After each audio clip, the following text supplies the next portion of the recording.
Hello and welcome back to the Broken Doll. I thought I'd make some updates here. Where am I on these Patsy dolls? And the one little doll that wants to be a Patsy. Well, there's the bodies. They're all been spackled. And now I'm going to take you to over where I put the legs and the arms. Come with me in my shop here. And I just vacuumed in here to make it look a little prettier. So we're looking a little bit better here. My floor is dirty, so I got to move the mats and get my floor washed next. But that's all from the winter, so now we can pull mats out. We can start cleaning in here like we've never cleaned before. But anyways, let's go over here. In the meantime, let's see where we are here. There's my legs. I'm going to pull my camera out. There we go, the viewer. And now you can see all the legs and arms that are hanging up. There they are. Alright, so that's where we are right now. They've all been spackled. I did it last night on Sunday. The bodies were done this morning. So they have to go at least 3-4 days. So I'm going to look at maybe Friday this weekend. I can start sanding them. I like the spackling to really cure, to become really hard on them. And the harder this stuff becomes, the better it is for sanding it and letting it fall into the places where it needs to fall into. Taking it off too early results in it just coming all off. So this is just some hints when you're spackling. Let it sit for a while. It really does need to cure, and it needs to become really hard.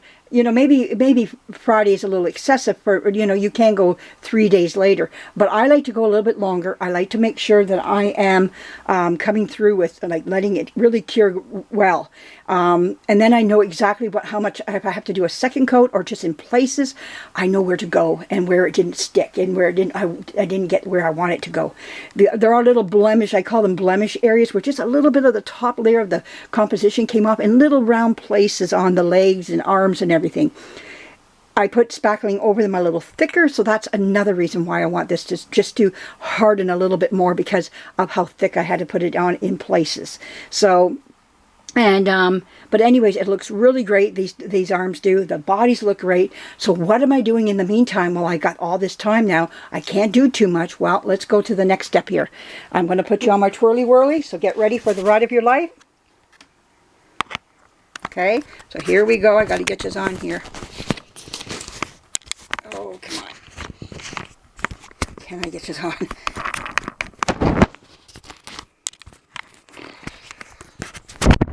Why is this not working? Okay, there we go. We're working now. Okay. Wow, I had a hard time with that one. Okay. Oh, no, this way. Watch the ceiling. Alright, so let's see how this is working. Oh, we're going to go a little bit more on the outside. There we go. There we are. Okay, I've got you here.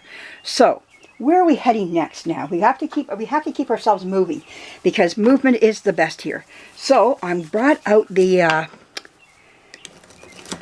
Dolly Record Doll. And I said I wanted to get her moving along the way while we're waiting for things to dry. She can be moving on ahead. So, I brought her out. I have her here. She's been sitting in the house in a little chair, but her day is here to start getting her fixed. So what I want to do is first get a towel. Well, I can bring her out first. I guess that's the best thing. Let's bring Dolly Record out. She's a big girl. This is not a small doll at all. So we want to take her apart. That's what we want to do. And we're going to test her paint too before we do anything with her. I want to get her tested. Her paint tested. So I've got her arm is right there. There we go. I have her so let's just we're going to test that paint of hers. Let's get her sitting up here. Let's get her a towel underneath her. She doesn't need to be on my bare. Okay, there we go. All right. So we're going to get her head down here so you can see her very well. So we want to test this paint. I feel it's oil. That's what I'm going to go with. I don't think she's been a repaint, but I've been proven wrong before, and it wouldn't surprise me if I'm going to be proven wrong again here today. So all we need is some acetone. Almost said aspartame again. Oh my goodness. Oh, I always want to just say aspartame. Acetone. Okay, let's get our acetone out. Here's our acetone right here. Acetone is fingernail polish remover. That's all it is. So we're going to get a paper towel. Okay. I'm thinking of moving in paper towels. Well, now in the shop I'll always use paper towels. But for my everyday living, in my home, I've been thinking about getting these ones that you wash up. And you just put them in your wash. I've been looking at them. And I thought just try a roll. They come in a roll. And they're pretty. They've got lemons. Now they say they can fade and tiny shrinking. Not much for shrinkage. Okay, something I'm thinking about. If I get them, I'll show them to you. Okay, so let's test her paint out. Let's just go on her chest because we are going to restore her all the same. Oh, she's been repainted. Oh, this is a repaint on her. Somebody did repaint her. Okay, but let's see if there's oil underneath, because what I'm going to do this time is, if there's oil underneath, I'm just going to sand her. And I'll just fix this up here around the top of her head by the crown. And yeah, she is definitely. I wonder if we can just sand that paint off. We can take her out, or take her off the body, and we're just going to go over that. Okay, and just sand that off. Just do a nice soft sand on her. Or just do an acetone wash on her. Get this stuff off of her, but that's a lot of chemical. You got to be outside for it. Like this little bit that I'm doing in here, it's okay, but when you're going to do massive. So I really believe underneath here, this here is oil. That's the oil base underneath. This is what you're looking at. And I really got a feeling that that's all this is.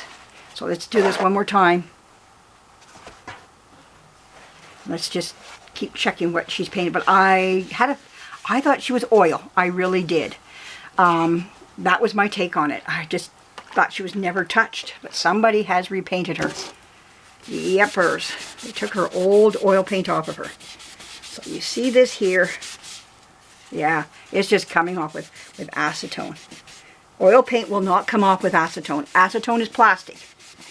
And so is acrylic paint. It's plastic. So somewhere in the late 40s, 50s, somebody, or later on even more, we don't have to say it was the 40s, 50s, somebody in the 70s, 1970s, 60s, 80s, took her to a doll lady or a doll man and said, hey, can you repaint her? And they went, sure, not a problem.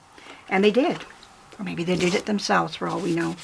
But anyways, there we go. So, you know, this can be just taken off outside, which I just might do. Remove her paint. Okay, that's enough. That tells me underneath this here, that's oil. So you can put, like I say, you can put acrylic on top of oil. Acrylic will grab somewhat onto oil. It's not, its longevity is shorter. Oil on top of oil, great. Now, let's reverse it. Let's say it was painted first with acrylic, and then you put oil. Oil slides. It grabs onto wood, things like that. That's what oil paint is good for. Metal. It'll grab onto metal as well. But it will not grab onto acrylic. It's not the best. Actually, even on some metals, oil doesn't have the best results. Like, I mean, we paint with, like, outside, our outside paint. I use oil paint. I use Rust-Oleum, or you can get Tremclad, and they're both the same idea. And it can go on top of metal because they put something in it to help the oil paint grab onto it. And it works on metal as well. But it doesn't. But you cannot put it, you can put acrylic on top of oil, but just the longevity is even shorter. So your results will be shorter. But let's do the right thing. Let's make sure we put oil on top of the oil here. There's nothing wrong with this underneath. I'm not going to chip that off if I don't think it needs it. You know, we're going to see how I can get this head looking up at the top here. But all this is just top stuff. This is not into the composition. I'm going to start doing that with some of my dolls now. Instead of going right down to the bare, I know I love a bare surface, I do. And I always will if I feel it needs it. Because I have found out a lot of problems underneath the composition. But she's in good standing. So let's just take her arm here for seconds. And, you know, I think they're the same paint and everything. We'll just try one more time here. And let's just try the arm. And let's just see how the arm does here. Then we're going to take her head off of her body. And I'll show you how I do that.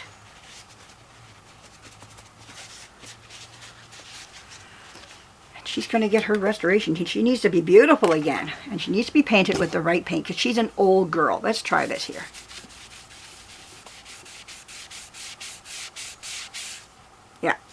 Her whole body is acrylic.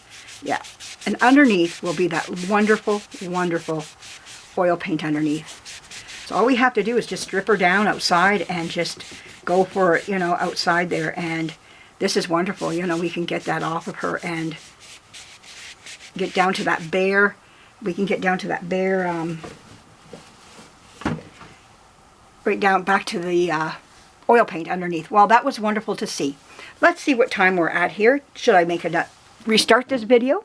We're at 10 minutes, so let's restart. I'm going to make this as part 1 of the Dolly Record Doll, starting her restoration.